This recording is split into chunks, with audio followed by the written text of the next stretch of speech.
Government of India एक ऐसा app लेके आया है जिससे आप किसी भी स्कीम के बारे में आसानी से पता लगा सकते हो। मैं नहीं मानता। मानोगे भी और जानोगे भी। वीडियो को लास्ट तक देखना और चैनल को सब्सक्राइब करना मत भूलना। नमस्कार, मैं डॉक्टर एडी मित्रो आज के इस एपिसोड में आप सभी का हार्दिक स्वागत करता हूं। गवर्नमेंट ऑफ इंडिया और स्टेट गवर्नमेंट्स मिलकर लगभग 1000 से भी ज़्यादा स्कीम्स चलाते हैं। हम में से बहुत सारे लोगों को इन स्कीम के बारे में कोई पता नहीं होता है, और अगर कुछ पता चले तो कहाँ अप्लाई करना है, कैसे अप्लाई करना है, एलिजिबिलिटी क्या है, इन सभी के बारे में हम लोगों को कुछ जानकारी नहीं होती है।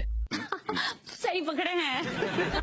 गवर्नमेंट ऑफ इंडिया ने एक ऐसा ऐप लॉन्च किया है जिसमें इनकम, कास्ट, एम्प्लॉयमेंट टाइप के ऊपर बेस करके आप कौन से स्कीम के लिए एलिजिबल हो वो सारी चीज़ें डिटेल में बताया जाता है। यही नहीं, अभी और सुनिए।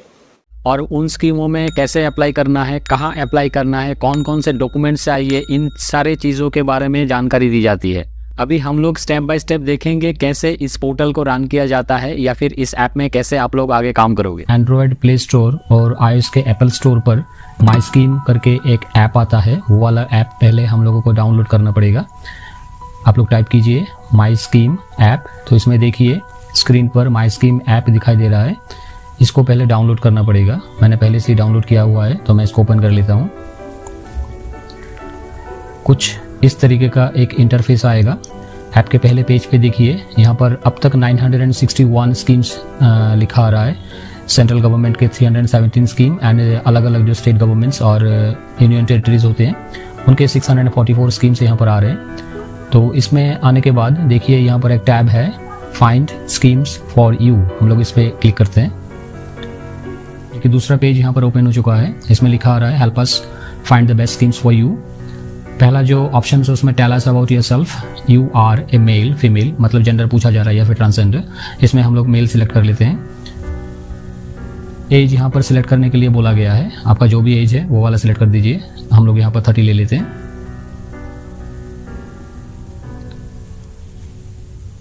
नेक्स्ट पर क्लिक कर देंगे। फिर एक दूसरा पेज सामने आ रहा है, इसमें स्टेट के बारे में पूछा जा रहा है और नीचे R1 या फिर रूरल कौन से एरिया पे आप रहते हो वो वाला पूछा गया है। तो स्टेट सिलेक्ट कर लेते हैं, कोई भी स्टेट हम लोग यहाँ पर ले लेते हैं। गुजरात ले लेते हैं। यहाँ पर R1 को हम लोग सिलेक्ट कर लेते हैं। आपका जो भी एरिया है वो वाला सिलेक्ट करना पड़ेगा यहाँ पर। फिर नेक्स्ट पे क्लिक करते हैं।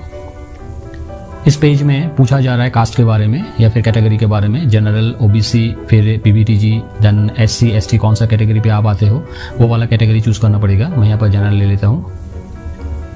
नेक्स्ट पे क्लिक करते हैं। फिर इसमें डिसेबिलिटी के बारे में पूछा जा रहा है। अगर कोई डिसेबिलिटी है तो उसमें यस सिलेक्ट करना पड़ेगा। और इसमें कुछ परसेंटेज पूछे जाएंगे, जैसे कि किसी भी तरीके का डिसेबिलिटी है तो उसमें कोई भी परसेंटेज आता है, वो परसेंटेज यहाँ पर सिलेक्ट करके सबमिट करना पड़ेगा। मैं यहाँ पर नो को चूज़ कर लेता हूँ। नो चूज़ करने के बाद यहाँ पर माइनॉरिटी पूछा जाएगा कि माइनॉरिटी है कि नहीं है, वो सारे पूछे जाएंगे। मैं यहाँ पर फिर से नो को सिलेक्ट कर लेता हूँ। नेक्स्ट पर क्लिक करता हूँ।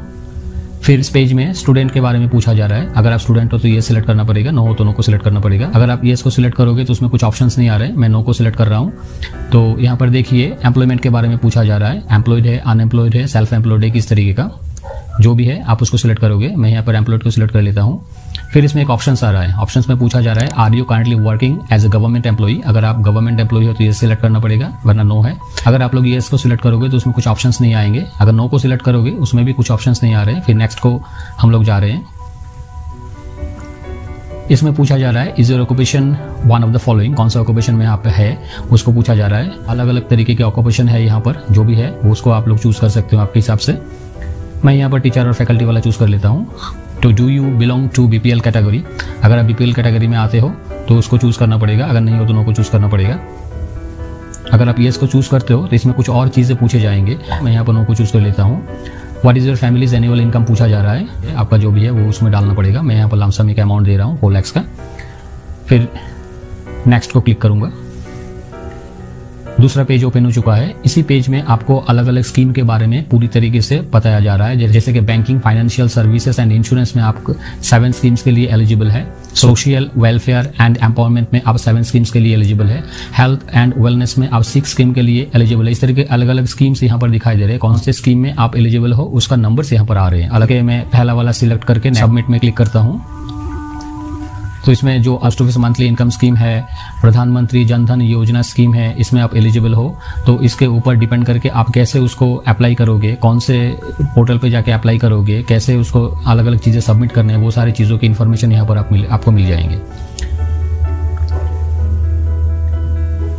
जैसे कि यहाँ पर एक ऑप्शंस दिया जा रहा है, प्रधानमंत्री जीवन ज्योति बीमा योजना। मैं यहाँ पर मोर डिटेल्स पे क्लिक कर रहा हूँ।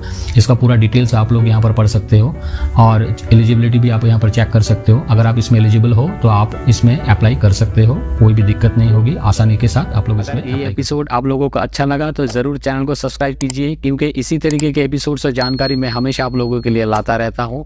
अगर आप लोग इंस्टाग्राम में हो तो ज़रूर इस अकाउंट को फॉलो कीजिए। स्वस्थ रहिए, हमेशा खुश रहिए और अगले एपिसोड के लिए आप सभी का आमंत्रण है।